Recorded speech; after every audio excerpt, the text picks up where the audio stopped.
Muislam, karibuni wapenzi wa Qur'ani, wale ambao Qur'ani ndo chakula chao cha kila wakati wanasoma Qur'ani, kitabu cha Allah subhanahu wa ta'ala, maneno ya Allah.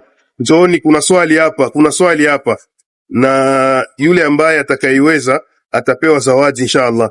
Tutampa zawadi yule ambaye atakayeweza swali hili.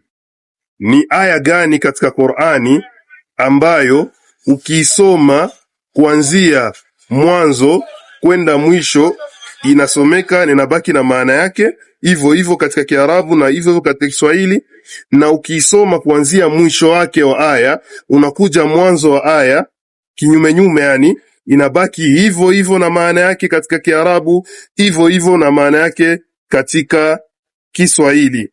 Mfano, nataka nikupatie aya moja alafu naoni tafutie nyingine. Al-qari'atu mal-qari'a.